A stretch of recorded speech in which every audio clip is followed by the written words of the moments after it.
Buenas, mi nombre es Mauricio Amador Almanza, yo soy médico pediatra neonatólogo, laboro en el servicio de neonatología del Hospital de las Mujeres Adolfo Carit Eva.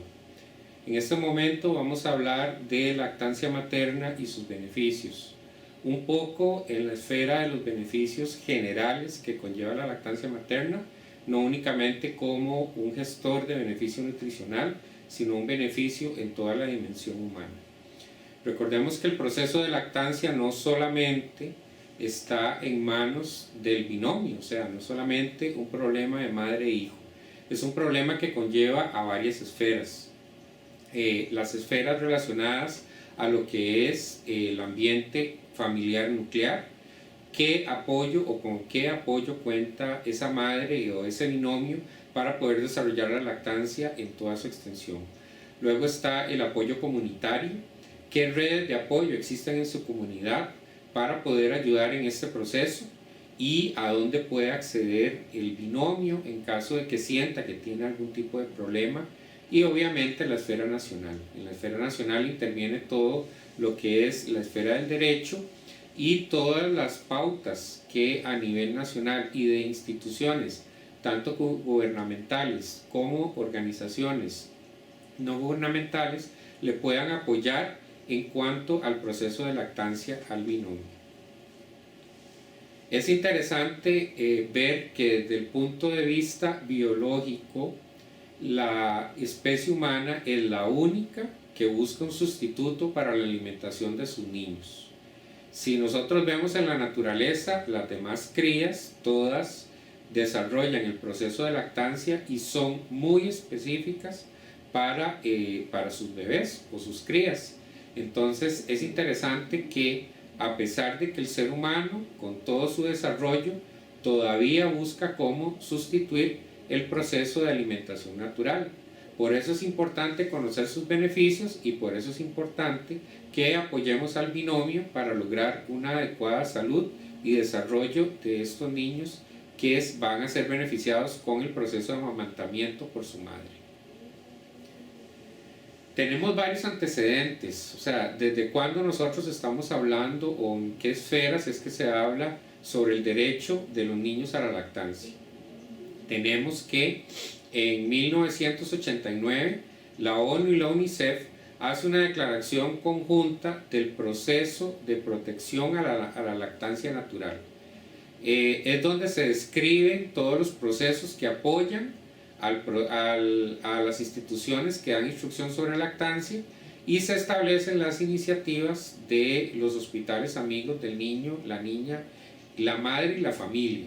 Entonces, en ese sentido, se involucra no solamente al binomio, sino que todo a lo que es la familia nuclear. La Academia Americana de Pediatría desde 1948 lo establece dentro de sus estándares de cuidado del recién nacido, lo que es la estimulación del proceso de alimentación natural. Pero vean todos los años que pasa, que hasta 1997 se establecen los grupos de trabajo para ver la normativa y para estudiar más a fondo lo que es el proceso de lactancia materna. Si nosotros vemos en 1979, que fue el Año Internacional de la Niñez, sí se reconoce la lactancia como parte del proceso una continuación del proceso reproductivo. La alimentación ideal, natural para alimentar al lactante, que le va a propiciar no solamente beneficios biológicos, sino también psicológicos y únicos en el desarrollo del niño. Entonces vemos que a través del tiempo, pero en una etapa más moderna, sí se ha hablado sobre la estimulación, protección y orientación hacia una alimentación natural que es la lactancia materna. En el INEC, en las encuestas nacional de hogares, se han realizado en algunas ocasiones la pesquisa sobre cuántos niños llegan a lo ideal, que es la alimentación natural los primeros 6 meses con lactancia materna exclusiva, que es lo recomendado por la Organización Mundial de la Salud. Sin embargo, vemos que del total de los niños que inician lactancia, únicamente el 21.8% son los que logran mantenerlo exclusivo durante los 6 primeros meses. No obstante, a pesar de todas estas investigaciones, sí se ha determinado que en algún periodo de su vida los niños entre los 0 y los 35 meses han recibido alimentación al pecho de su madre, y que esto es independiente de su nivel socioeconómico.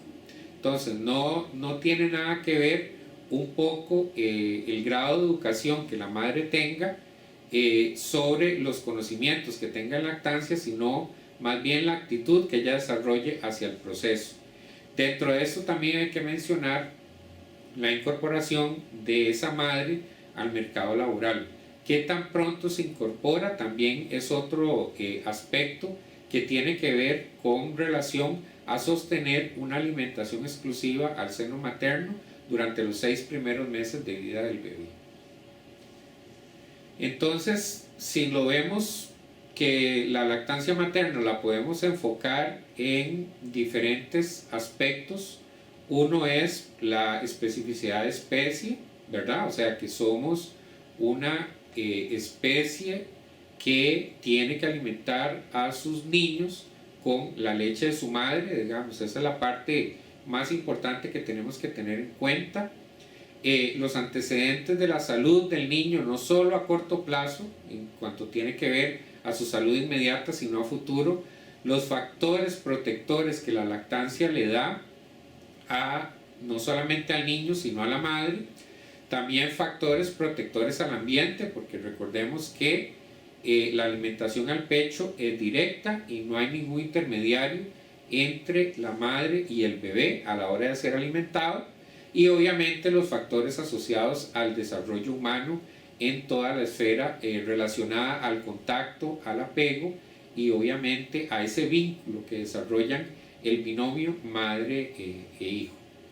Si nosotros lo vemos, tenemos muchas declaraciones a través de la historia. En 1993, Gabriel Palmer, en lo que se llama las políticas de lactancia, habla muy específicamente que la lactancia materna está intrínseco en lo que es nuestra identidad y en la evolución de nuestra especie como mamíferos, ¿verdad? Entonces, no solamente es el desarrollo del proceso alimenticio que ha permitido la perpetuación de la especie a través del tiempo, sino también de que nosotros a través de esto nos aseguramos de que el niño tenga una vida saludable y de que pueda crecer en forma adecuada, aparte de todos los otros beneficios relacionados a su vínculo, desarrollo y estabilidad emocional. Si a través de la historia tenemos varias declaraciones de que la lactancia materna ha sido tomada en cuenta y ha sido vista como importante. Tenemos varios escritos, por ejemplo el de Andreas Vesalio, en donde describe que una vez que el niño nace, el niño automáticamente y en forma natural busca la glándula mamaria de su madre y empieza a tener una interacción para poderse alimentar. Asociado esto a los reflejos que tienen innatos los recién nacidos.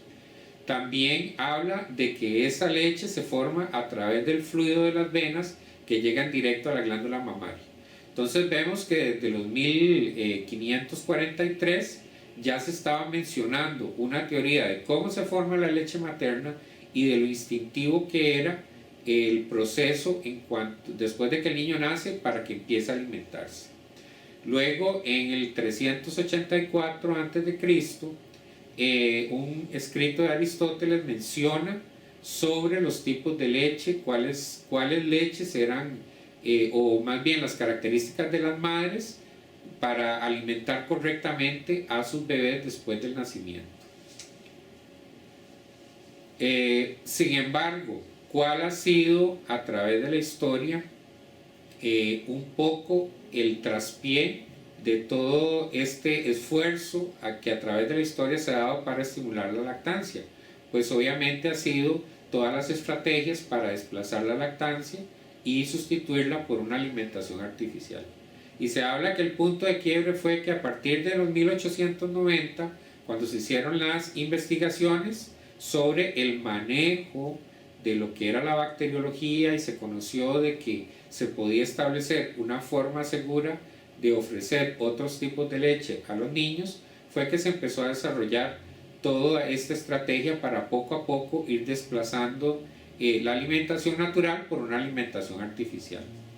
Sin embargo, a pesar de esto, creo que hay que mantener la conciencia de que la alimentación más importante que el niño puede recibir es la lactancia directo del pecho de su madre y no con ninguna interferencia, y además que ver la alimentación artificial como un recurso necesario únicamente con excepciones para poder mantener la salud y la sobrevida de estos niños.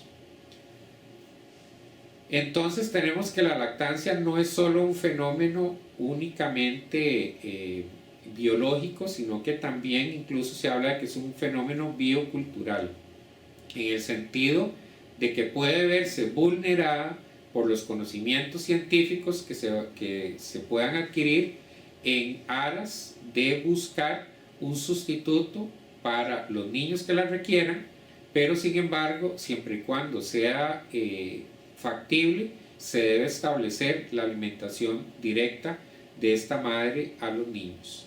También recordemos en la historia sobre que en este intermedio, que cuando ya en la historia un poquito más moderna se hablaba de sustituir la alimentación de la madre directa de estos niños por otras madres que estuvieran lactando, lo que se llaman las nodrizas. Sin embargo, parte de este estudio se vio que era más beneficioso la leche de la propia madre que la de las nodrizas, precisamente porque la propia madre es aquella que le puede transmitir todos los elementos biológicos que le van a dar protección a este bebé en el ambiente en el cual se puede desarrollar. Entonces, como enunciados que tienen una base en evidencia muy clara, tenemos el primero, que la leche materna es el alimento ideal para los recién nacidos. Con esto, ¿a qué nos referimos? Independientemente de la condición en que haya nacido ese bebé, nosotros tenemos que propiciar que su propia madre trate de alimentar a este niño. Por ejemplo, en los niños prematuros vemos que las características de la leche van cambiando conforme el niño va creciendo. Cuando el niño prematuro nace, va a tener una característica y la composición de la leche va a ser un poco diferente conforme el niño nace y luego va creciendo, y así es a través de toda la historia. Aunque los niños hayan nacido de tiempo, conforme el tiempo pasa, las calidades de la leche van a ir cambiando poco a poco y adaptándose a la necesidad que el niño tenga en un punto de su crecimiento.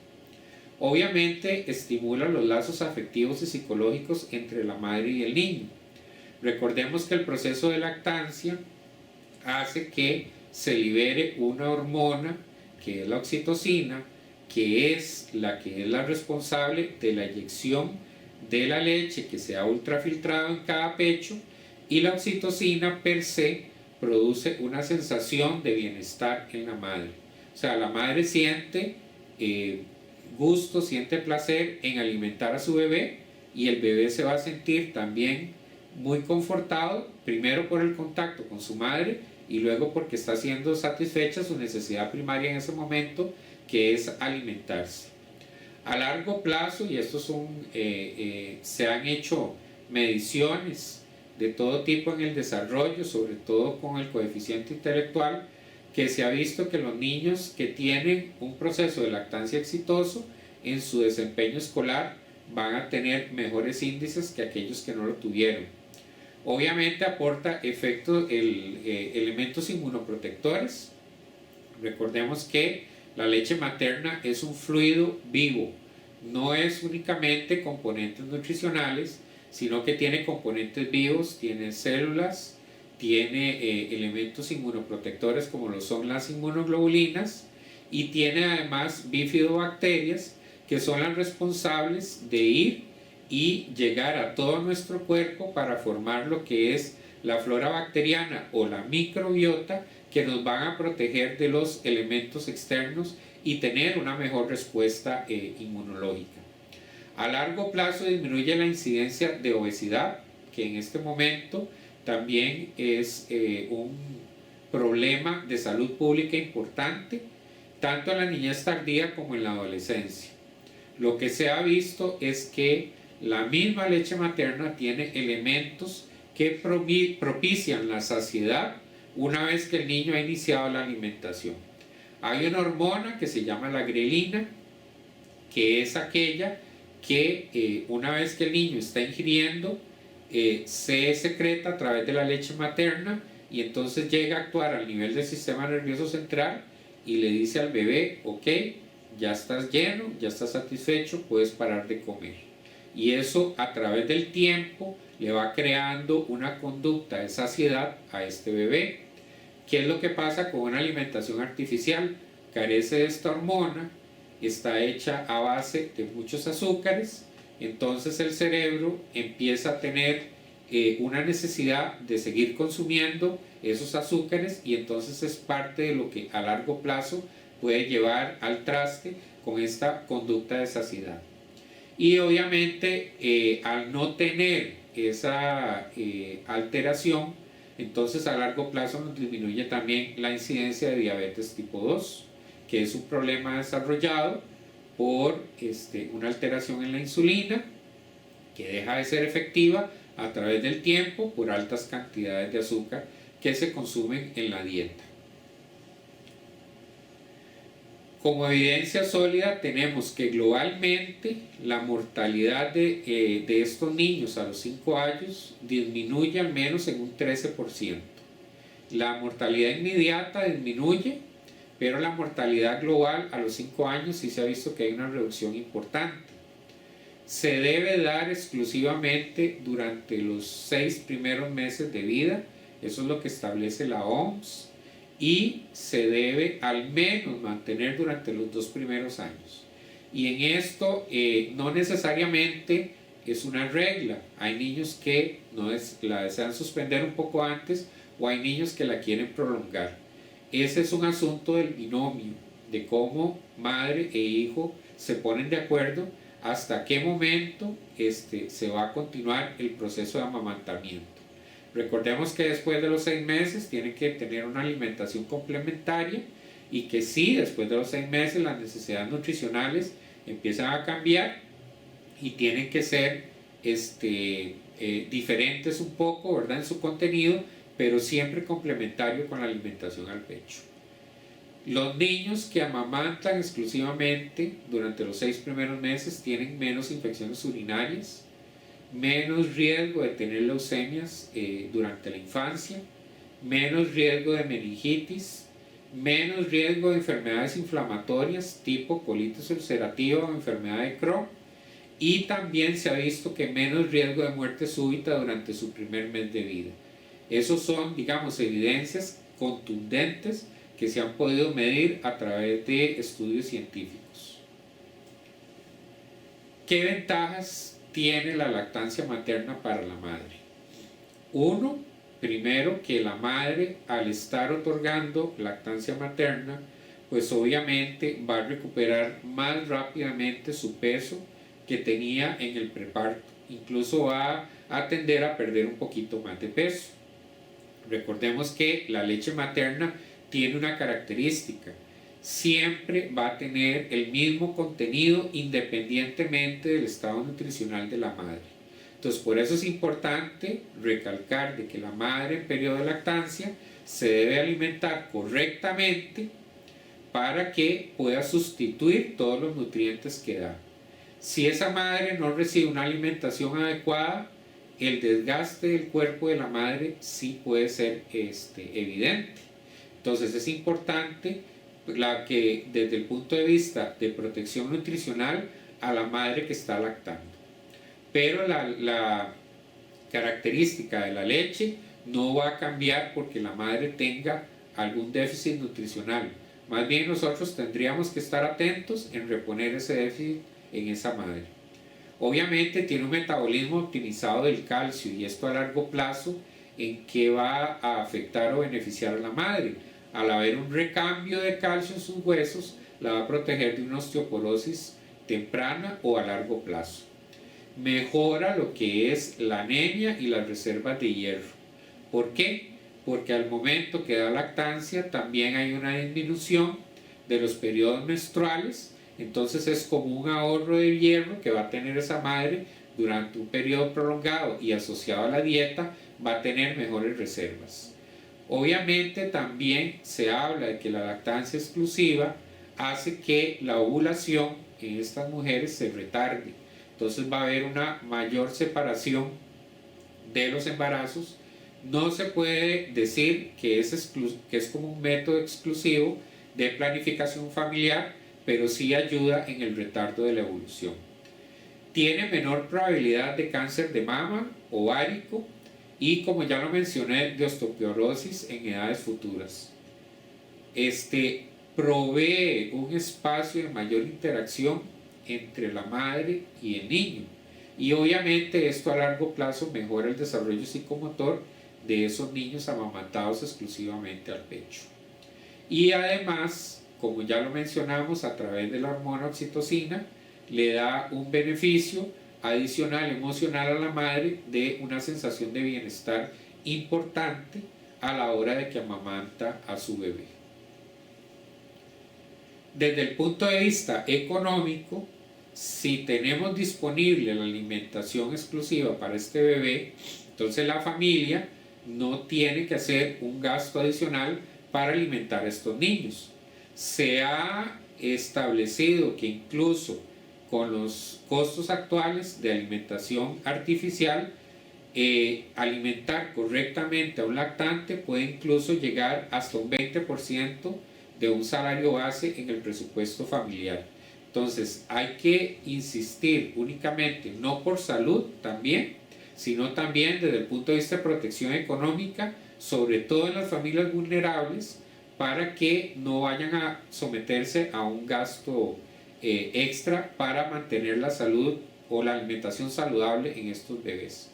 Y obviamente al evitarse las enfermedades tempranas, entonces los padres también van a tener menos ausentismo laboral.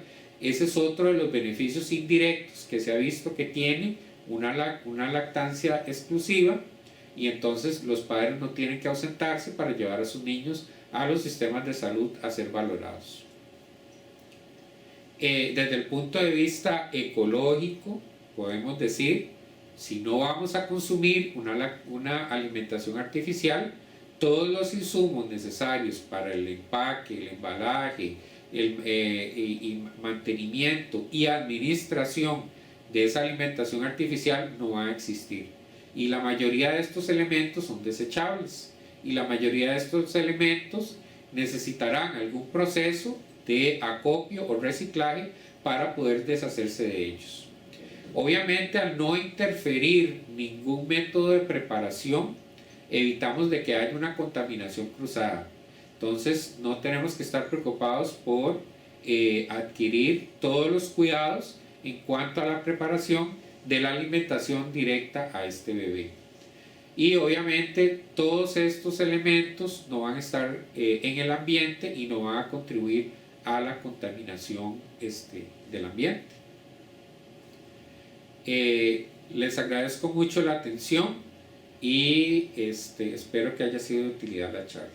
Gracias.